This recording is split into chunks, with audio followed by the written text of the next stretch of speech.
El escenario de días anteriores, con el fallecimiento de 18 de nuestros muchachos que cayeron en el vicio de la droga, nos ha conmovido y conversamos familiar y comunitariamente en repetidas oportunidades de este episodio que nos duele por la forma como fue perpetrado. Y yo les comentaba off the record a mis invitados este momento, a los respetables amigos Fernando Mosquera y Henry Llanes, con quienes vamos a analizar la situación del IES rápidamente. Es un peligro complicadísimo, es un peligro latente, porque invoco a las autoridades del interior, así se llaman ahora del Ministerio de Gobierno. Con todo respeto, señor presidente Moreno, señor vicepresidente Otto, no tiene ningún problema, es nuestro amigo, pero yo les pido comedidamente a los ministros secretarios de Estado y a otros dirigentes que tengan la bondad, especialmente desde la Policía Nacional, de tener y armar una estratagema de precaución por lo que puede seguir ocurriendo con otros centros de rehabilitación disque. Digo disque, deben haber casas respetables. Ahí están indicando en la televisión precisamente. Quiero mencionarle al señor comandante del Cuerpo de Bomberos de cada una de las ciudades que pueden escucharme en todo el país. Quiero dirigirme a los señores alcaldes, a los prefectos, a las autoridades de elección popular, pero más a nuestra policía y a nuestro cuerpo, a nuestros cuerpos de bomberos, que son especializados en los primeros auxilios y en desarrollar una estrategia de defensa por la vida de mucha gente que puede vincularse con el aparecimiento de una cadena de estos insucesos, de estos atentados, prácticamente de atentar contra la vida de ellos, en donde caen naturalmente los que nada tuvieron que ver. 3 seguramente de los 18 estuvieron de acuerdo en quemar esos colchones. Perdonen por así tratar el tema, para que me entienda todo el mundo. Los 15 fueron víctimas. Los mismos 3 sobrantes de los muertos y los que han quedado malheridos, con un trauma impresionantemente fuerte. Sus familiares cosa igual. Y si me están escuchando en esas clínicas, sus hacedores clandestinos en la mayor parte de los sitios donde existen estas clínicas en silencio, en el anonimato, digamos, porque las exigencias obviamente tienen que ser más fortalecidas en previsión precisamente de estos eventos. Pero de ver la pinta que tienen esas casas, uno queda perplejo. Es la realidad cruda de nuestra sociedad. Y no crean que solamente la gente del pueblo está inmersa en esa situación. Nuestros jovencitos, nuestros niños, de otros estamentos de hogares muy bien formados, con padres ejemplares, familias maravillosas, que predominan en las barriadas de todas nuestras ciudades y poblaciones como símbolos de ejemplo. Pero los chicos, las malas amistades y la droga que brama. Yo no quiero decir nada porque esto me resulta medio complicado. La droga en el Ecuador está bramando. Qué cosa más terrible.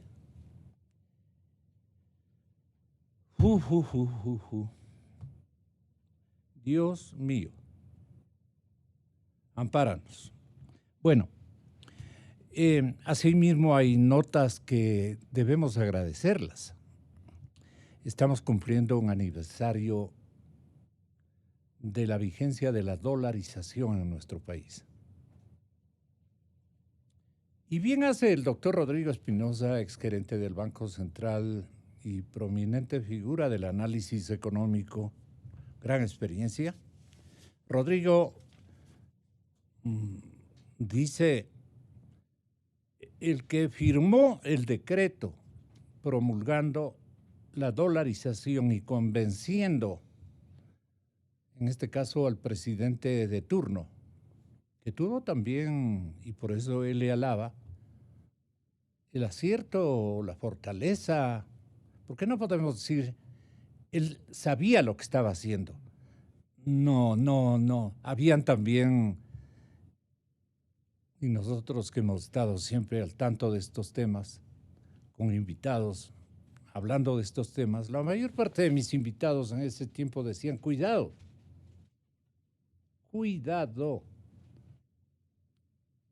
va el país a estaliar. Bueno, los peligros eran obvios. Cambiar la moneda. ¡Qué audacia! Pero el presidente Yamil Maguad, para beneplácito del país, se las jugó. Se las jugó y se marchó, incluso, sí, porque él dijo, voy a esperar en Puerto Seguro a ver qué pasa con este formato monetario. ¿Usted recuerda esa época, doctor Espinosa? Buenos días. Buenos días. ¿Cómo está? Buenos días. Un placer saludarle, Gonzalo. Gracias, doctor. Le preguntaba si usted recuerda cómo fueron las cosas en Carondelet.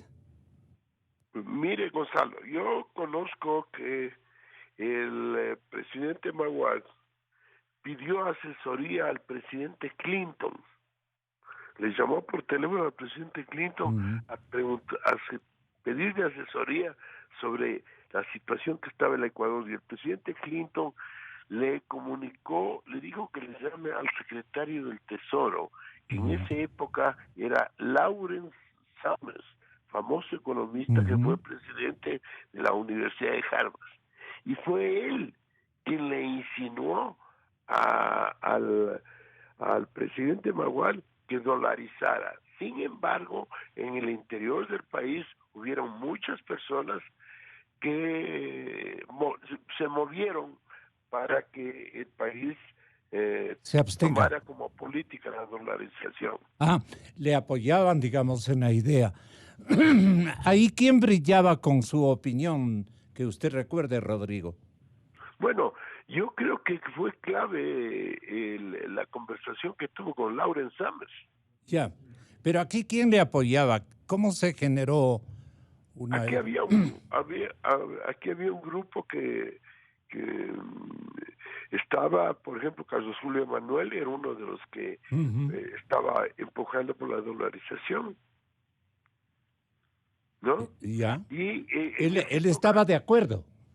Sí, él estaba de acuerdo. El Banco Central se oponía. Este es mi noticiero. Y como les digo, fue un grupo nacional que empujaba la dolarización desde mucho tiempo antes, pero yo creo que lo que le movió al presidente Maguad realmente a dolarizar fue el consejo dado por Lawrence Summers. Ya. Y además no tenía otro formato listo para poder salir del gravísimo conflicto macroeconómico y de inestabilidad del Sucre y de falta de recursos y de tragedia económica que estábamos por pasar, ¿no? Sí, entonces, estábamos con un problema gravísimo, problema entonces, económico sí. gravísimo. Usted reivindica la suerte o el coraje de Yamin Maguad, el expresidente de los ecuatorianos. Sí, sí, claro.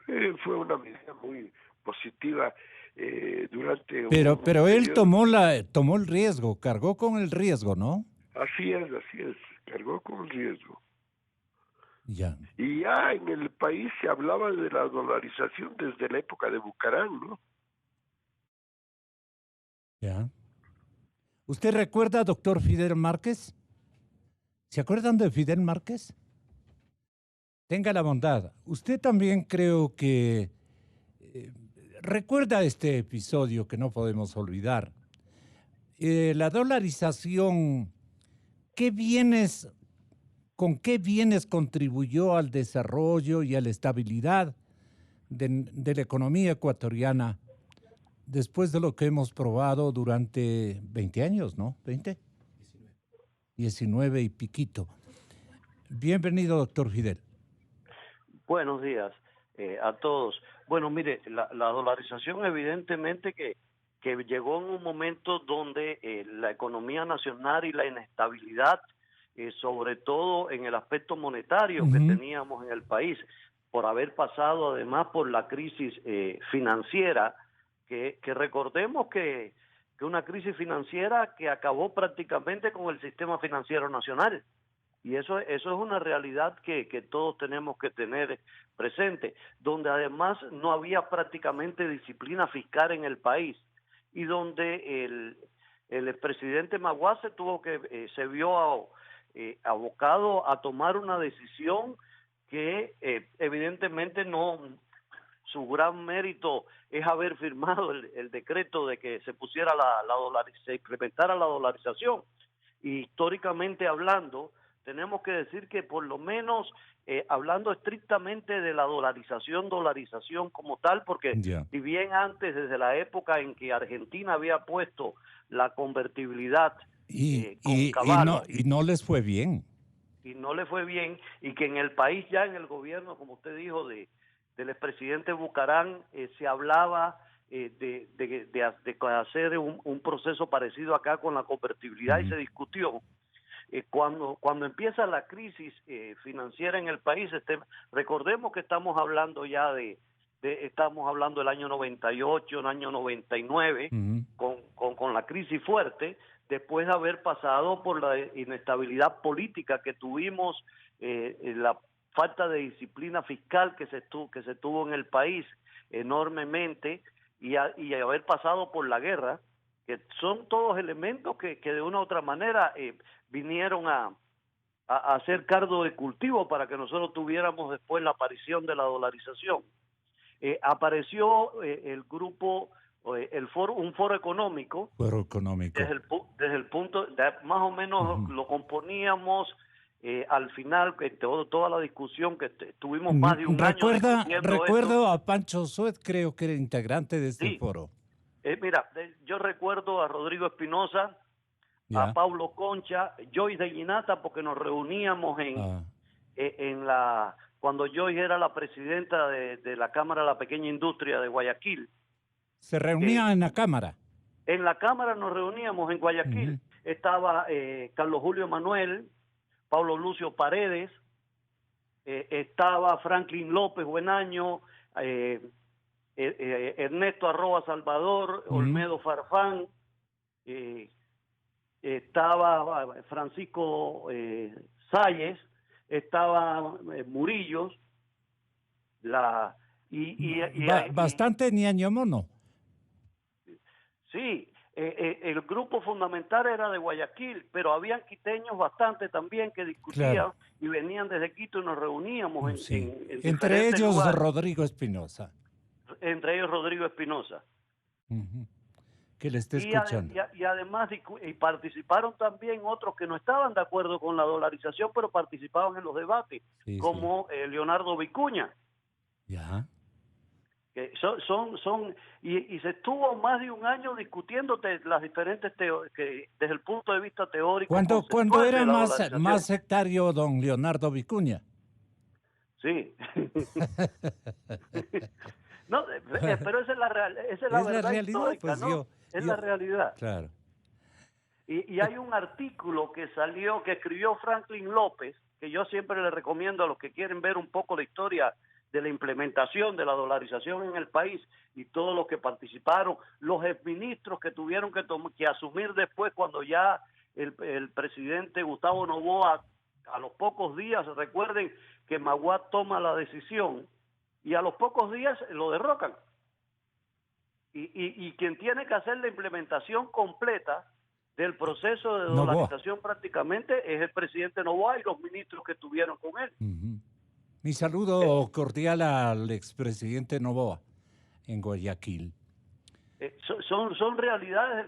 Lo que sí es cierto que con la dolarización, gracias a esa dolarización, nosotros hemos estado de una u otra manera, y además que no, la dolarización no se implementó le iba a por todo el preguntar, plan. ¿cómo era la situación, cortito, cómo era la situación del país que estaba gerenciando el formato económico el presidente de ese entonces, Yamil Maguad, y el vicepresidente era su binomio, el doctor Noboa? Noboa. Mire, para que tengan una idea... ¿Cómo estaba el país y al cabo de cuántos meses logró estabilizarse la economía a través de la nueva moneda? Sí, mira, para que y poniendo algunos datos que son referentes, cuando antes de implementarse la dolarización, el tipo de cambio fluctuaba enormemente y todos los días nos cambiaban y en el mismo día teníamos varios tipos de cambios que se instauraban varias en el cotizaciones. país. Qué Varias tremendo era eso, sí. Que en algún momento yo tengo registrado que llegamos a tener hasta 32,000 sucres por $1 en un momento pico, en un día. Pero lo que sí también tenemos que decir que se había recomendado... El Fondo Monetario pasó a ser la Junta Bancaria, sí, la Asociación de Bancos Privados. Ellos resolvían esos problemas ahí en sus despachos, pues, ¿no? Porque hay que decir la plena. Sí, realmente sí. Y por otra parte, también el hecho de que, por ejemplo... nosotros, cuando se puso la dolarización en el país, llegamos a tener una inflación de casi el 100%. Bárbaro. Y que después al año ya empezó a bajar y se bajó a 24% la inflación. Fantástico. Y después fue bajando hasta que se estabilizó. Claro, también el tipo de cambio que se instauró, que con la dolarización en el decreto de 25,000 por uno, el tipo de cambio real en ese momento era 14.5. Claro. Y para mí que fue un error conceptual haberlo puesto tan alto, pero y que la ley de desagio que se debió haber puesto, debió haberse instaurado también con tasas de interés más hacia la baja, poniendo controles para que no se especulara tanto, ¿no? Pero ya son las realidades históricas y son problemas conceptuales. La gran realidad es que al año, ya que uno de los indicadores que se planteaba y que habíamos discutido era que el señoriaje debía ser menor, el impuesto por señoriaje debería, lo que recibía el país como tal por el concepto de señoriaje, por la emisión de moneda propia, debería ser menor al crecimiento económico que se tuviera, para que este fuera adecuado y fuera factible la dolarización, y sí se logró en el corto tiempo. Fantástico. Fuimos, y me pongo de primer nivel, ¿fuimos injustos con el presidente Maguad? A ver, yo creo que el presidente Maguad políticamente ya estaba mal, y la medida la tomó muy tarde. Ya no había opción para que se pudiera zapar desde el punto de vista político. ¿Y quién implementó, Rodrigo Espinosa? ¿Quién implementó adecuadamente? Que a usted le conste. Bueno, aquí hubo una participación muy activa del Fondo Monetario Internacional. Ellos participaron activamente con el Banco Mundial y dieron la asesoría debida para la adaptación de la dolarización en el país. Pero había un antecedente negativo que era la experiencia argentina. ¿Cómo es que permitieron acá y vinieron en ayuda de que se implemente adecuadamente el nuevo formato monetario, doctor? No, en el caso de la Argentina, esta modificación del tipo de cambio fue un producto argentino. Usted sabe ese tipo Una de idea cosas. Entonces, mal, en el cambio, mal el Ecuador, elaboradas. en el Ecuador fue muy bien elaborado, el Fondo Ya, Monetario participó mucho, se elaboraron un sinnúmero de proyectos de ley que fueron ya. aprobados en el Congreso, y eso ha dado lugar a que la dolarización viva hasta este momento, que en Ya. este momento también la situación económica es extremadamente grave. Y nadie sabe el desenlace de este macro proceso histórico. Le pregunto a mi invitado en el estudio, Fernando Mosquera, economista, antes de entrar a lo del IES. Eh, Nadie atina ni en forma retórico-académica, ni de manera suelta desde el Estado llano, nos pueden decir, ¿y a dónde irá la dolarización? ¿Algún momento? ¿Cuándo terminará su oxígeno? Los cuidados también y los temores que tenía la población una vez que ya se hizo dueña de una moneda fuerte en el planeta, ¿nos hemos sabido cuidar o más bien eso ha dado lugar, ha generado un escenario para otro tipo de aptitudes para lo que la mente creativa de los ecuatorianos de mala formación en la familia, en la familia, en el estado llano, se hayan aprovechado lamentablemente a título de que son gestores de cambios, adalides económicos, consejeros virtuales y hasta sensatos se han dicho, se han declarado, se han aprovechado de la dolarización para hacerse, pero multimillonarios. ¿Cuántos cuadros de esos usted ve en su experiencia? No diga los nombres porque nos ponen aprietos. Gracias, Gonzalo. Un saludo a todos los cientos de miles de oyentes que tiene usted y a los dos colegas, Márquez y Rodrigo Espinosa, que están en la línea telefónica. Gracias a la dolarización, no estamos en un panorama político muy parecido al de Venezuela. Fue algo que nos libró del pésimo y la pésima conducción económica del anterior gobierno. Cuando damos clases en las universidades, ponemos un ejemplo sobre la dolarización. Si asimilamos a un experto petrolero como Henry, que se encuentra aquí, la dolarización fue lo que sucede cuando se incendia un pozo petrolero. Está incendiado el pozo petrolero y hay que darle una explosión muy fuerte para que esa onda le apague el pozo petrolero. Eso pasó con la economía ecuatoriana. Y muchos nos oponíamos, sabíamos que el asunto era extremadamente delicado. Y yo recuerdo los que no queríamos que se dolarice la economía porque veíamos el espectáculo terrible social que se presentaba. Estaba Alberto Acosta, estaba el propio Rafael Correa, el economista Vicuña y otros analistas más que teníamos mucha preocupación. Y es verdad, el Ecuador se convirtió en un país extremadamente caro. Eso es lo que nos está este rato. Permanece. Sí, pero permanece y cada vez es peor. Peligrosamente. Por eso nos hace peligrosamente totalmente incompetitivos en es. cuanto a la producción y a la reactivación económica. Pero Pero la balanza está deteriorándose más y más, ¿no? el costo de producir en el Ecuador es extremadamente caro. Y La hay balanza de distorsiones. costos, digo yo. Pero Claro. el endeudamiento agresivo. Sí, es muy Y complicado. por eso el endeudamiento agresivo Así de es. los últimos años. Por eso es muy complicado producir en el país, ser competitivo y por lo tanto dar empleo. Pero en ¿Y cambio, puede subsistir la dolarización sin un empresariado exportador bueno? el Bueno, motor, en todas las dimensiones Claro. que tiene que ser bueno, ¿no? el motor de la economía de todo país, y lo ha demostrado Japón, Taiwán, China, es el sector agroexportador, porque eso da trabajo a la gente, se venden productos al exterior y se reciben dólares, moneda fuerte, para que la economía se lubrique y pueda existir el crecimiento económico.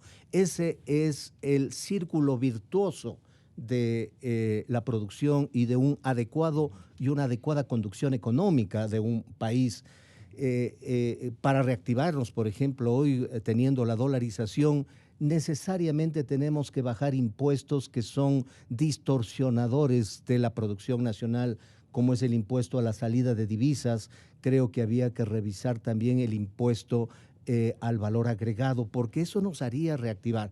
Pero su pregunta, Gonzalo, es ¿cuál es el destino? ¿Cuál es el futuro? Exactamente. Y el futuro de la dolarización No hay, es no hay todavía mantenerla.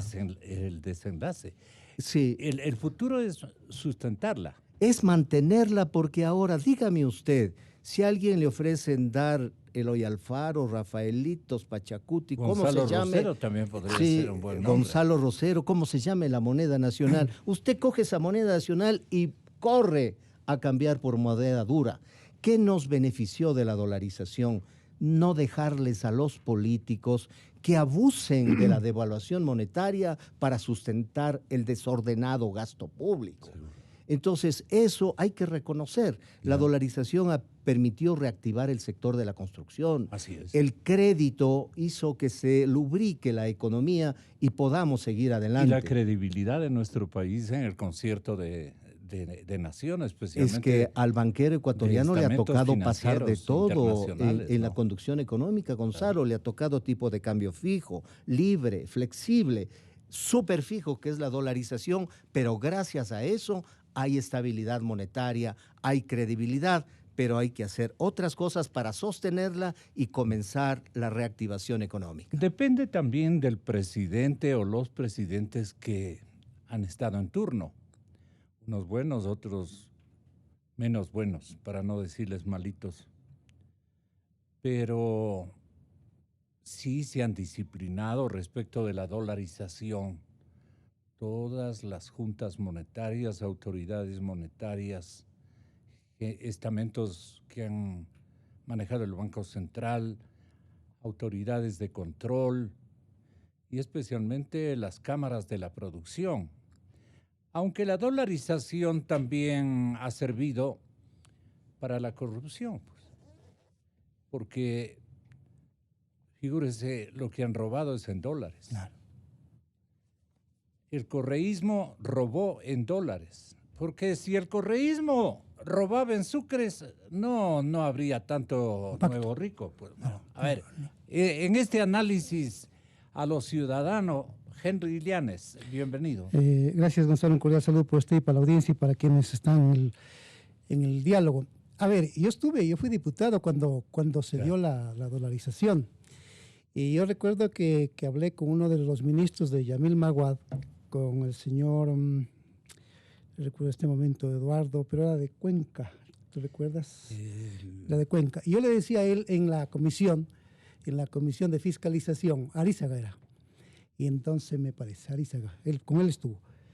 Y entonces yo le decía en la comisión, porque no, Rafael, no. No.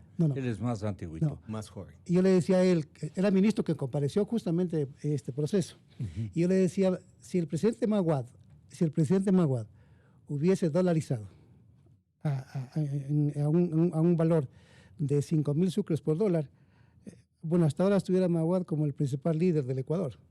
Y lo que pasa es que Maguad se atrasó, como dice el economista Márquez, ¿no? Porque si Maguad... Miguel Márquez, porque si Fidel Márquez, sí. Porque si él entendía o si él hubiera sido mucho más ágil mentalmente, si él veía que un grupo del sistema financiero del Ecuador estaba haciendo de las suyas con el tipo de cambio, yo si hubiera estado en los zapatos de él y hubiera preferido tener el apoyo del pueblo ecuatoriano y no de un grupo de especuladores que estaban haciendo de las suyas con la moneda nacional. Entonces yo le decía a él, yo le hubiera dolarizado a 5,000 sucres por dólar. Le dije, eso está grabado ahí en la comisión. Y entonces, claro, él decía que matemáticamente no era posible, una serie de términos técnicos, y allí sí ya no me meto porque, como decía mi hijita cuando estaba en 3 años, eso yo no sabo. Pero lo que le quiero decir, Gonzalo y Radio Escuchas, verá, la dolarización tiene futuro en 2 cosas. Primero, el Ecuador tiene que tener una vocación de diseñar un modelo económico productivo hacia el mercado internacional. Así. Ese es el punto. Y entonces, Lo dije de comienzo. Sí, sí. Y si queremos ir por ahí... Economía de exportaciones. Y si queremos ir por ahí, las exportaciones tienen que tener arancel cero para que sean competitivas, para que se vendan a la altura que vende Colombia o Perú o menos.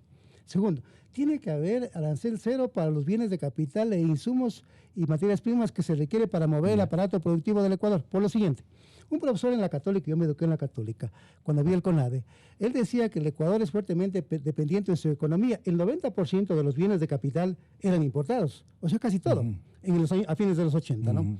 Y entonces entramos a los años 90. Sí, las importaciones, somos mayormente dependientes de las importaciones, somos dependientes del dólar y somos dependientes de un fuerte endeudamiento público. Entonces entendiendo el panorama así como está, lo que hay que hacer es trabajar duro para ser fuertes en las exportaciones. Miren el caso de Chile. En abril del año 2016, ¿no? En el Diario del Comercio, en el Diario del Expreso, el presidente de la Cámara de Industrias de Chile dio una entrevista que fue recogida por el Diario del Expreso. Es en abril. ¿Sabe qué dijo él? Chile tiene firmados con los mercados internacionales más de 60 convenios. El 95%, decía, de la producción de Chile es para la exportación. Y los convenios que hemos firmado con el mercado internacional es para cubrir una población de 4.500 millones de dólares. Y ellos tienen moneda propia. Y entonces por eso es que Chile es sólido. Y no, claro, no tienen dólar, tienen moneda propia, pero el dólar lo manejan de manera correcta, que sea una palanca muy fuerte para su economía.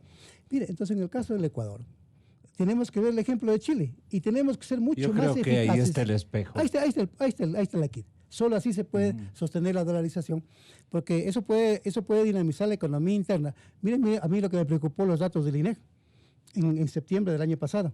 De 17.100.000 personas que tiene el Ecuador, según el análisis que hizo Marco Flores, el 25% vivía en el Ecuador hasta con $90 a ese mes, ¿no? Y 1.600.000... ¿Vale? Tragedia. Una tragedia. Y 1.600.000 personas vivía hasta con $45 al mes.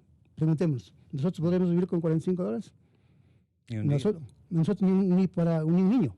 Podemos vivir con 90, no. Entonces, ese es el problema. Familiarmente, a veces, imposible. En clase media, media alta, ni un día. Ni un día. Entonces, digo usted, mire, y entonces los líderes económicos, sociales y políticos y de la comunicación, es que cómo tiene que ir insertando a esa población que está subempleada, ¿no? Y desempleados en este modelo económico que es muy fuerte hacia la exportación. Solo así se puede sostener. Y siempre ese es el lenguaje, ¿no?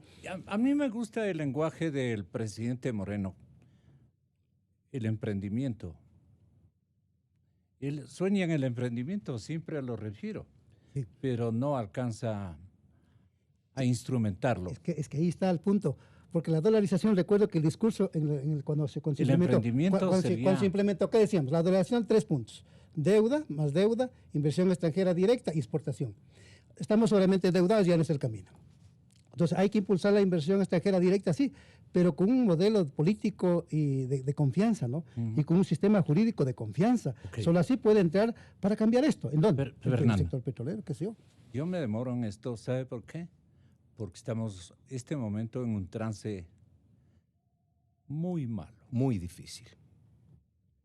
Les alerto, ecuatorianos, les alerto, ciudadanos, compatriotas de todas las clases sociales, de todas las condiciones económicas, especialmente los que manejamos empresas propias. Hay que tener en este año muchísimo cuidado, tremendo cuidado. Y las ternuras y los afectos, dejarles a un lado por una escuela de pragmatismo. Lamentablemente hay que hacer así, pero ahí le damos. Ahora, ya no va a haber plata ni siquiera para pagar a nuestros jubilados. Claro, ahí estamos. El IES está quebrándose también. Claro. El IES, y eso es mala seña, el rato que reviente el IES, se acaba todo. Claro. Se acaba todo. El gran distribuidor ha sido el Instituto de Seguridad Social, pero abusaron de él. Se han abusado de los dineros, los gobiernos, de los dineros de la ciudadanía depositados en el IES. Eso es lo que vamos a analizar. Señoras y señores, exactamente, sí. Estoy recordando, y nuestros nietos tienen que recordar y estudiar y analizar y buscar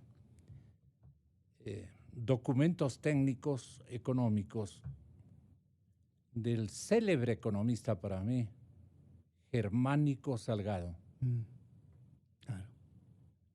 El doctor Germánico Salgado es la figura económica que yo he conocido más sobresaliente del nuevo pensamiento ecuatoriano de este siglo, que ya terminó, del siglo que ya terminó. Estamos inaugurando un nuevo, Germánico Salgado.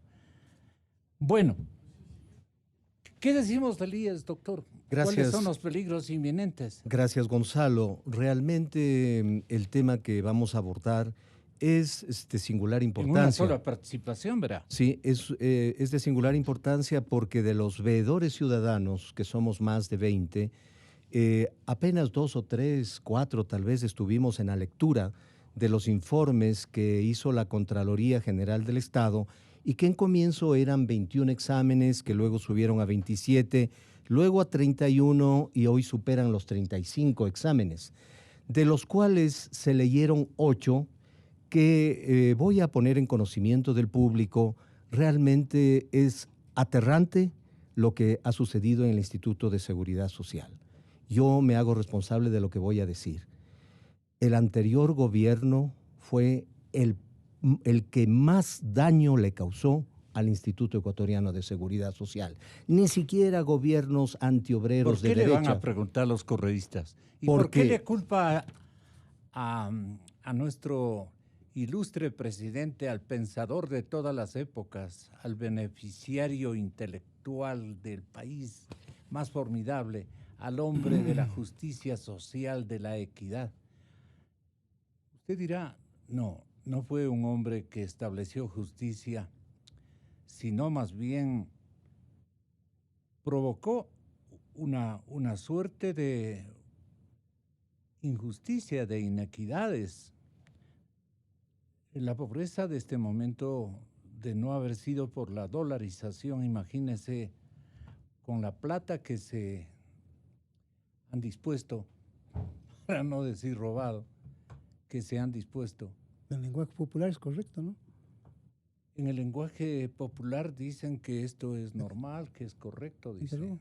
O sea, ese cambio de valores en la sociedad ecuatoriana también es una pieza, un agravante, digamos, a la situación de la economía, la parte moral, ética y de principios y valores que lamentablemente desde los niños ecuatorianos de clases humildes o de clase media han cobijado como una especie de patrimonio de comportamiento. Y ahí estamos fritos. Porque con esas generaciones economistas, ¿qué podemos esperar si dicen que robar es normal? Nunca será eso normal. El anterior gobierno, cuando fue ministro de Finanzas en la época del doctor Palacios, los miembros de la Comisión Técnica de Inversiones pasábamos días completos explicándole a él y a sus subsecretarios la situación general del IES, lo cual quiere decir que el hombre conocía a fondo el tema. No es que cuando ya fue presidente desconocía. El tema es que quería quedarse con mayor cantidad de recursos para continuar con sus hiperobras, donde habían hipercontratos y todo lo que está conociendo la sociedad ecuatoriana. Contratación pública, demagogia en oferta electoral y política. Ese era su estilo, ¿no? Ese fue su estilo. No fue el técnico que manejó la economía, sino el político que pensaba simplemente en votos, nada más que votos. Entonces, a ver... Germánico Salgado no habría durado ni un segundo en una administración de Maguad. Germánico Salgado... de Correa. Claro. Mire, el economista Germánico Salgado, director de la Junta Nacional de Planificación y luego del organismo que lo reemplazó, cuyo nombre honra el Salón Máximo del Colegio de Economistas de Quito. El economista era primeramente un sabio conocedor, práctico de la economía.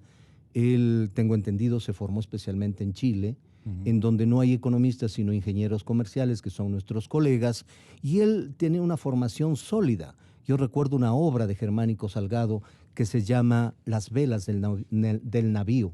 Él hace un pormenorizado Lean, cuento chicos, de toda la historia Las velas del económica. navío que les compra el papá. Es una recopilación de Hilda Farrell, de una profesora de la Universidad Católica, que se llama Historia de la Economía Ecuatoriana. En esta obra, Germánico Salgado, en un determinado momento, dice: la economía tiene que ser práctica, tiene que ayudar a la gente. Entonces, ¿qué pasó con el tema de seguridad social? No podemos comprender. A Otto habría que también invitarle a que lea esta obra. Obviamente, seguramente él sí lo leyó, porque considero que es un economista, de lo poco que le he podido escuchar, con muy buen criterio, muy bien preparado. Creo yo que es un futuro político importante y ojalá tenga la sapiencia de orientar Me parece que será nuestro... en las grandes responsabilidades que le ha dado el presidente de coordinar, porque hoy el Ecuador vive en el ámbito económico un momento extremadamente crítico. Bueno, ¿cómo está el IES, doctor Mosquera? Perdón, economista Mosquera. El IES puede ser catalogado de la institución peor administrada del país. De los 8 informes que ha leído la Contraloría, se han producido más de 3.200 observaciones que el nuevo presidente del Consejo Directivo, más el único miembro que hay del Consejo, del presidente del Consejo Directivo y el representante de los empleadores, tienen una responsabilidad terrible. Obviamente su director general, que es el representante legal. Y por lo tanto, eso hace que poner en orden esa casa va a ser muy grave. Mire, Gonzalo, partamos desde la parte administrativa. No puede ser posible que de 12.000 empleados que tenía el seguro, hoy superan los 38.000 empleados, de los cuales 17.000 incorporaciones. De esas 17.000 incorporaciones... ¿Qué institución aguanta? Pues no. Y con el dinero de los afiliados. Y con el dinero de... Apenas Dinero 13.000 nuestro. fueron con autorización del Consejo Directivo. Alianza País. Y 4.000 sin conocimiento del Consejo Directivo. Y de esos... Y estos son militantes de Alianza Claro. País. Y la esos mayor son los parte. que les cobraban los diezmos, Gonzalo. Cosa que el problema del Congreso, de la Asamblea Nacional, es juego de niños para lo que ha pasado en el Seguro Social. Esos dineros que eran descontados sin autorización de las personas que ganaban su sueldo, iban a cuentas en 2 importantes bancos del Ecuador, de la que tenía personería jurídica, y de que no tenía personería jurídica iba a la cuenta personal de un asesor del Consejo Directivo del IES. Eso nos ha contado la Contraloría, y esos informes tiene el señor Contralor, y que es necesario que esta veeduría vuelva a reunirse con el propósito de que conozca la sociedad ecuatoriana qué es lo que ha pasado ahí. No puede ser posible que se hayan nombrado directores de astrofísica o acuicultores como directores de los hospitales del Seguro Social. Ya hablaremos sobre el tema de los graves problemas ambientales y de construcción de esas megas obras que fueron hechas al final sin permisos, es decir, realmente cosas muy graves. Ese estadio que vemos que ha costado 1.500 millones, hombre, y ahora nos sorprenden diciendo de que están gastados como 1.800 millones. Eso de Manaví. El asunto De la posible refinería del Pacífico. del Pacífico, exactamente. Así es. Regresando al tema del Es IES. una cancha de fútbol. Regresando al tema del IES, ya nos dirá 80 canchas. Henry Llanes, el problema del fondo de pensiones. Sinvergüenzas.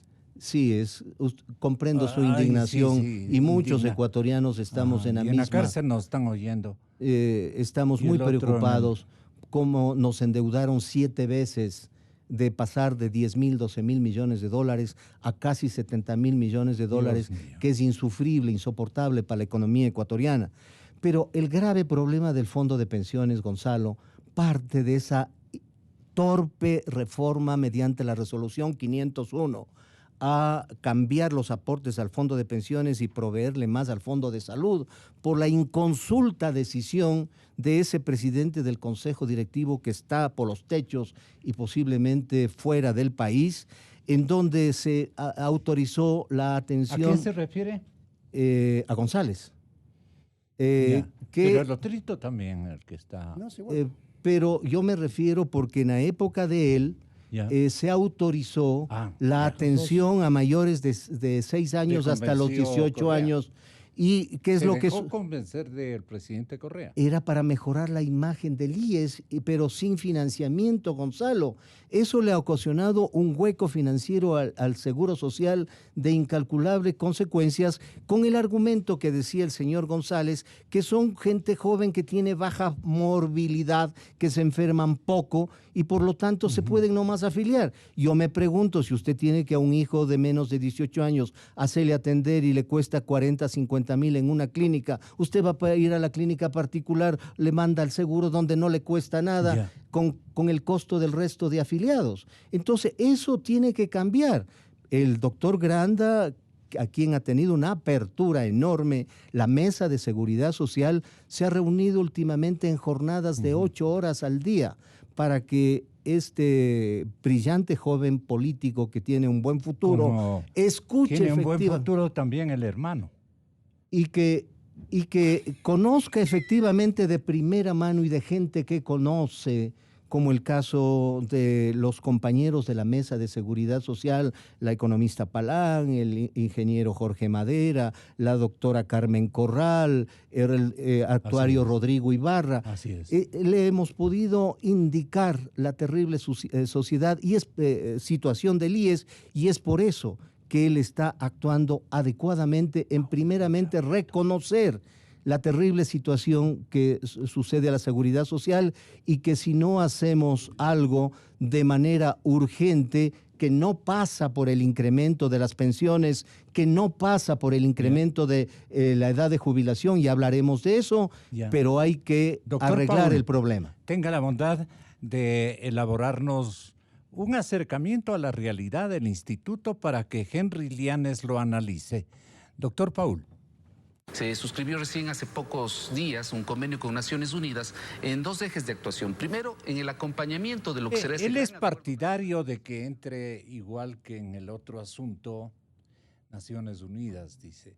No, yo lo que le pido a usted, compañero de producción, es ¿cuál es el diagnóstico cuantitativo de quiebre de la situación financiera del Instituto Ecuatoriano de Seguridad Social? Porque este es el cuento de las Naciones Unidas. Dice, ya que nos dio resultado Naciones Unidas en el otro problema, también le metamos acá, no sé. Me parece que es una buena idea. Pero vamos viendo. ¿Cómo está el IES? El IES está en terapia intensiva y que si no hay un buen médico puede colapsar e impactar a más de 3 millones de afiliados y 450,000 jubilados. Y si a ese número lo multiplicamos por 4 miembros de familia, puede impactar en 12 millones de personas en el Ecuador. Y entonces tenemos que tener alerta, y yo le hago una convocatoria a los afiliados y jubilados del Ecuador para entonces nosotros en este año emprender acciones en intenso, porque el Ecuador tiene que entender de que nosotros somos... Usted tiene representación en el sector de los jubilados. Sí. Y acabamos de conformar ya una asociación de afiliados, jubilados y pensionistas, porque no había una organización expresa que englobe a todo el universo. Entonces ya fuimos notificados a través de un acuerdo ministerial, y les vamos a notificar, es la Asociación de Afiliados, Jubilados y Pensionistas. ¿Qué piensan ustedes provocar? Trabajar fuertemente en procesos de fiscalización, veeduría, rendición de cuentas, porque yo, querido Gonzalo, he aportado más de 27 años de mi remuneración, en los últimos años el 20.6% con el empleador, pero al final ese dinero es mío. Y yo le quiero decir al Ecuador que ese dinero a mí no me van a robar como afiliado al IES. No me lo van a robar, porque los voy a demandar. Y entonces todos ¿Usted ya tiene lista la demanda? Sí, aquí está. Y hoy voy a presentar a la Fiscalía a las 10 de la mañana. Señora Ministra Fiscal General del Estado, esto va en serio. Denuncia. El gobierno de Correa menoscabó el patrimonio del IES contradiciendo el artículo 372 de la Constitución Política del Estado. ¿A qué necesito auxiliares? 372. Está en el documento también, creo, Gonzalo.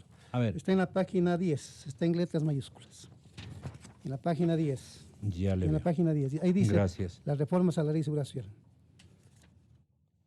¿Y qué tal si más bien usted mismo le explica? Sí, creo que la denuncia dice. Sí, las reformas a la ley de seguridad social en el gobierno del economista Rafael Vicente Correa Delgado contradicen en forma explícita lo dispuesto en el artículo 372 de la Constitución de la República, que estipula, y yo le dije esto al señor Rodas en la Asamblea, así como usted me está escuchando y el país, yo no estuviera allí a nombre del delegado del gobierno porque no tengo amparo constitucional. Mi presencia, si fuera delegado del presidente de la República, contradice la disposición constitucional. ¿Qué dice la disposición constitucional?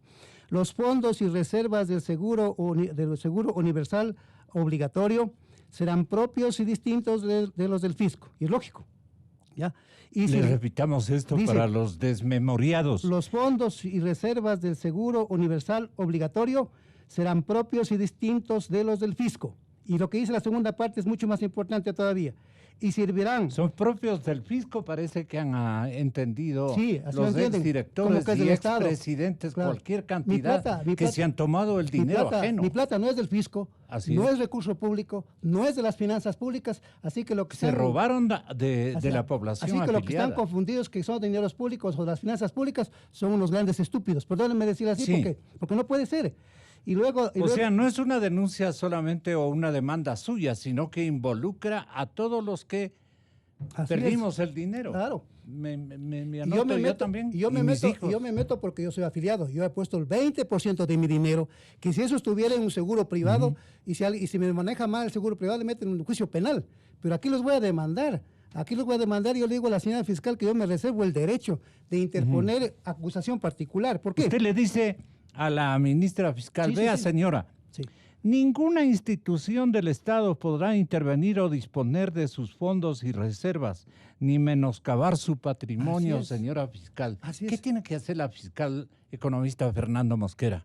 La señora fiscal tiene que recuperar la dignidad de la fiscalía a nombre del Ministerio Público, defender a gran parte de la población económicamente activa que tiene el lujo de aportar al seguro social y que de lo que le descuentan al trabajador, de lo que da el empleador, se convierte en remuneración. Por lo tanto, ese dinero es distinto del Estado, no le pertenece al Estado, le pertenece a cada uno de los trabajadores. Y eso hay que proteger. Seguimos aportando mensualmente, pero no es para que se pongan en el bolsillo los gobiernos de turno.